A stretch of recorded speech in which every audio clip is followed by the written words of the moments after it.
his community, which is still in place today. Michael currently spends his time writing and developing his skills and his speaking and leadership skills, serving as Area G2 Director and as an active member of his Toastmasters Club. Michael speaks of a time during his youth when trouble found him, and a small book given to him by a stranger completely changed the direction of his life. After 40 years searching for copies of this book to share with others and finding that it was never published, he was compelled to publish it himself. To hear more about this story, please help me welcome to the podium Michael Oscar.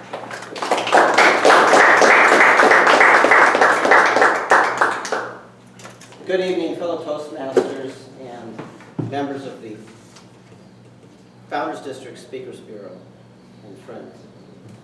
My name is Mike Oscar, as she said, and this book that I have is called Buck Up by Orlo. And I'm going to share a few things that I learned from this book. Have you noticed how anger seems to be all around us? People seem to be not happy. They tend to be upset because they're not getting what they want, or maybe they're entitled to something and they haven't received it. Nothing seems to work. Their car doesn't start, their iPhone doesn't work, just everything goes wrong for them. And then there are the other people. They seem to have the Midas touch. Everything they touch turns to gold. Their children are pretty. Their car starts every morning, and everything seems to go well for them. Well, I was part of that first group when I was a young man. Everything went wrong. But I grew up in a nice neighborhood. My father, when I was 10 years old, moved us into a nice suburban neighborhood in Yorba Linda. He was a successful stockbroker. A couple of years into that, he made a couple of mistakes in the stock market, and he lost everything. Well, as a kid, I wasn't privy to the information of what happened. All I could feel was the tension and the anger. And so I acted out, like any teenage kid would do. And I found trouble, or it found me. And it seemed like everything I did was wrong. I was in trouble at school. I was in trouble at home. The local police department knew me on a first-name basis. I was in trouble. My dad had left the stock market and had to find a way to feed his 5 kids. And so he started a carpet installation service. Quite a step down in status. But he was a proud man and he had to do something to feed his family. Well, everything came to a head when I was about 15 years old. I got in a fight in my woodshop class, and a big guy took my hat, started to run with it, and I knew I couldn't catch him or handle fighting with him or anything, so I slid a desk across the floor and it hit him across the top of the knees. He went down really hard, his face hit the desk next to him, and he split his head open. I got a 3-day suspension from school. He got a trip to the nurse's office and about 10 stitches. Well, I knew the school was going to basically give me 3 days of vacation. Not my dad. He said he was raised a farm boy. And when it came to disciplining his kids, he usually knew what to do. And for me, that was to put me to work. So it just so happened that he had a job going in downtown Los Angeles, a carpet installation on a high-rise building. And it was going to be at night. So for 3 days, I went to work with him in that building. The first night, things started to go okay. And about 2 o'clock in the morning, I felt like I had enough. I wanted to get out. I wanted to get away. I was angry, and we started arguing, and I said, I'm out of here, and I walked out the door. I wanted to get some fresh air. What I really wanted to do was go smoke some pot, because that's how I dealt with my problems. When I opened the door to the darkness outside in downtown Los Angeles, I saw a world that wasn't anything that I'd been used to. A long-haired little kid from Yorba Linda doesn't get to see the dark side of the city very often. As I walked through the streets, it was dark, it was gray. There were people laying in the sidewalks, laying in the gutter. People walking down the sidewalk with hollow eyes. It was like a black and white movie, a horror movie. You could hear the screeching of brakes and horns honking and people babbling. There was a lady walking across the other side of the street yelling something about the end of the world and how God was going to kill us all. And I stopped at a stoplight to push the button to get the light to turn green so I could cross, and I heard a voice over my shoulder, and it was an older man with a suit and a hat. He said, "Hey kid, where are you going?" I tried to ignore him. I thought, last thing I want is some crazy homeless guy making friends with me. I tried to stand there and pretend he wasn't there, and he said it again. He says, "Hey kid, where are you going?" He looked troubled. I turned back with a gruff voice. I said, "Nowhere." I tried to ignore him, and the light turned green. I started walking, and he stayed with me, and he started to talk. And he wanted to carry on a conversation, and I was looking for help. I knew my life wasn't in order, and I thought, well, I'll listen. He started talking about how my life could be better if I only knew the rules to life. Well, that went on for about a block, and I stopped at a place to get some coffee, and he sat there and he talked to me the whole time. I just shook my head. I thought, okay, I'll humor him. After about an hour, I thought, I better get back to work. And so I ended the conversation, and I said, I've got to go. He says, "Don't worry." He says, "I'll be here tomorrow night if you want." So I went back to work, and the more I thought about what he said, the more I realized that he might be right. Maybe there was a better way to live. But what does an old homeless man know? The next day, I managed to get out of the job about 2 o'clock in the morning again. I went down and I found him again. This time I said, I'm going to tell him what I think. And I told him, I said, life's not fair. People pick on me. Things don't work for me. I'm a victim. He said, sure you are. I said, I want to run away from it all. I want to stay stoned so I don't have to face it. He says, running away might be a good idea, except for one thing. He says, you have to take yourself with you. I go, wow, what's that supposed to mean? Again, we ended the conversation, and I left. I said, I've got to go back to work. The next night, I thought, what's the chances I can find this guy again? Because now I started thinking, maybe there was something to what he had to say. So I went out again, and there he was. And this time I told him, I said, listen, I've only got a little bit of time. I've got to go back to work. And I'm not coming back. This is the last night that I'm going to be in Los Angeles. He says, okay. He says, I have something for you. And he pulled out of his coat pocket a little blue book. And on the front of it said, Buck Up by Orlo. What the heck is that? He says, there's secrets in here. Little suggestions of how to run your life better. He says, I want you to take this and do something with it. I said, sure. He says, but you got to make me one promise, that when it works in your life, that you'll share it with other people. I was a 15-year-old kid. I could make all the promises in the world. Who's going to hold me to it? So I took the little book, and I read it. And sure enough, there were things in there that helped me. I started to apply some of these lessons right away, and I quit smoking pot. I thought the last thing I need to be is stupid and lazy. I got enough problems. I started to treat people differently, and things started to go better for me. I went back to my high school, and I graduated with my class, which was not easy, being that I was so far behind. Life kept getting better and better. I got married. I had 5 kids. I ran a successful carpet business. As I say that, I'm thinking, what does that even mean?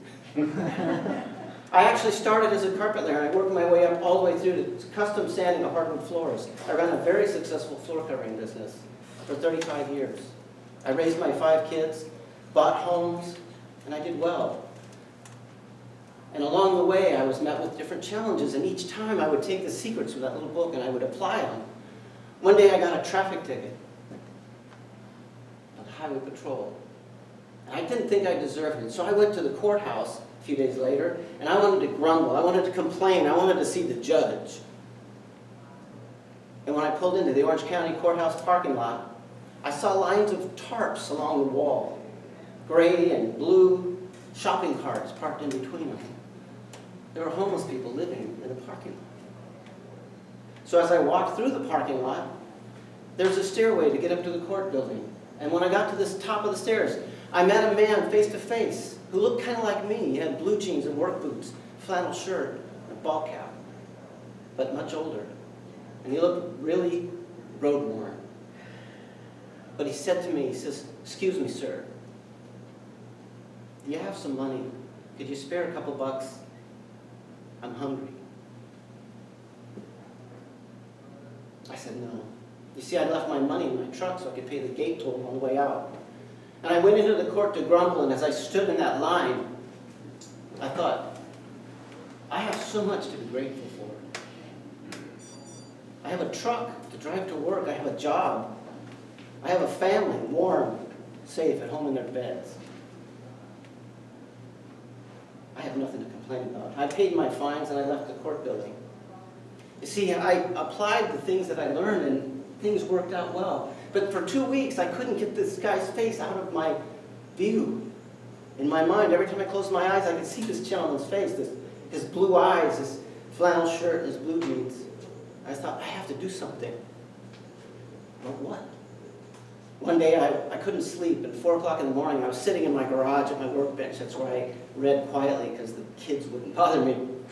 And I looked across, and I had a flatbed truck, and I had Coleman camp stoves and buckets of wheat flour that my Mormon neighbor talked me into buying in case the world came to an end. I thought, that's what I'll do. I'll go feed these people breakfast.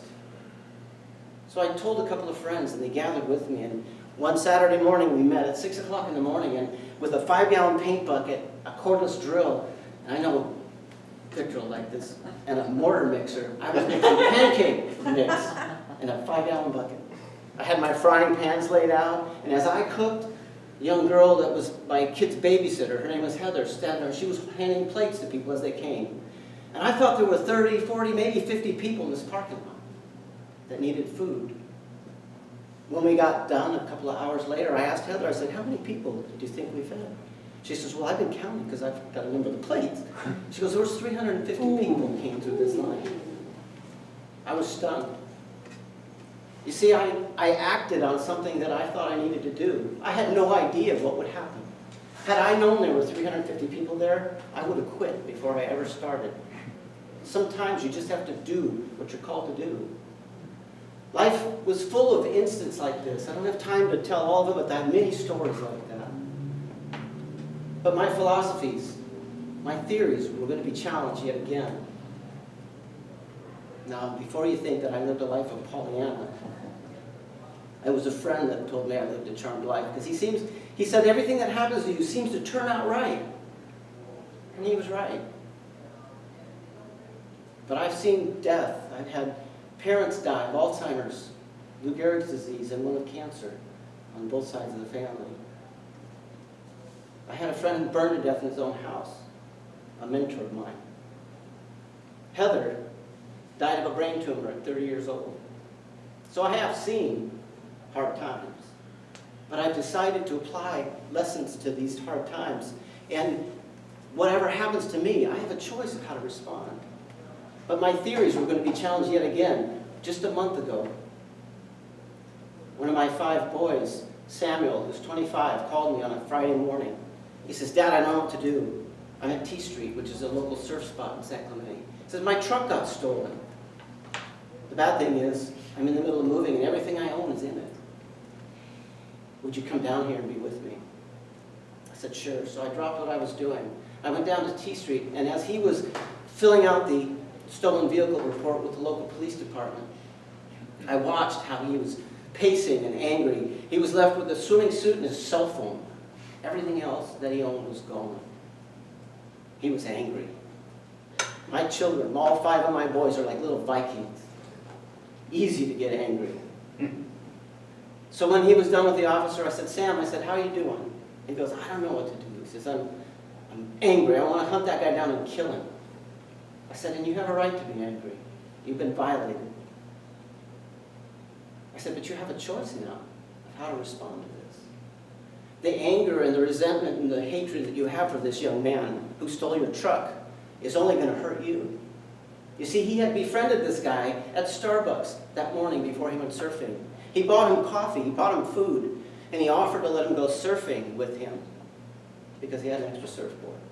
So after a couple hours of surfing with this other young man, the guy got up and walked away. And when he didn't come back, Sam went back up to his truck and it was gone. He says, "Dad, I want to kill him. How could anybody do such a thing?" I said, "You have a right to be angry. But would you try something for me?" He goes, "What?" I said, "This is going to sound completely irrational. Maybe even stupid.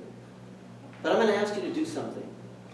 I'm going to ask you to exchange that hate and anger that you have towards this homeless guy that stole your truck and try to replace it with love and kindness."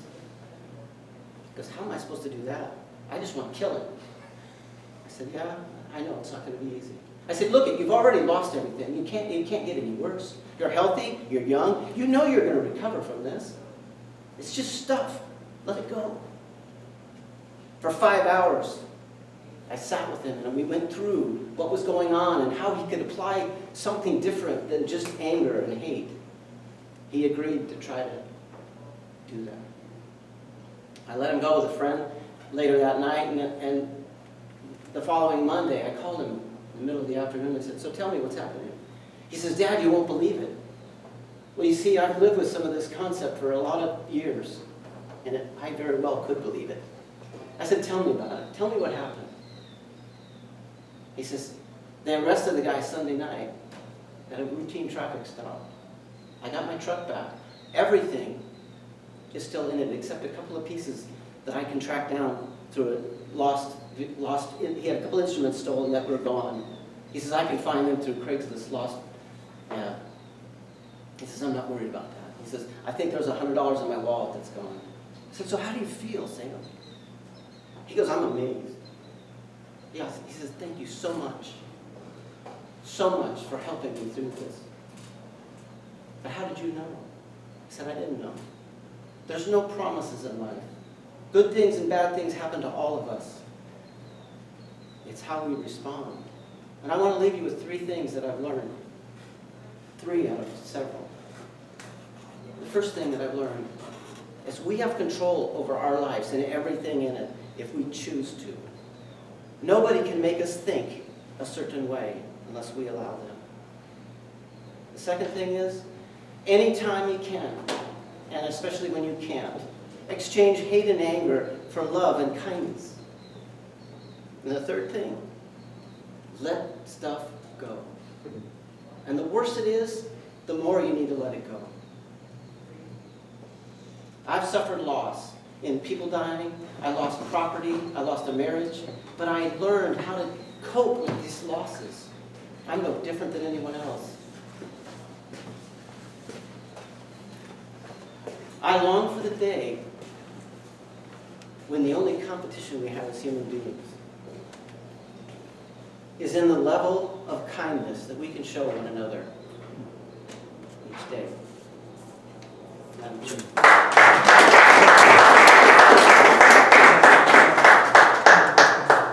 So please take 2 minutes and fill out one of the blue forms for Michael. And then we're going to have feedback.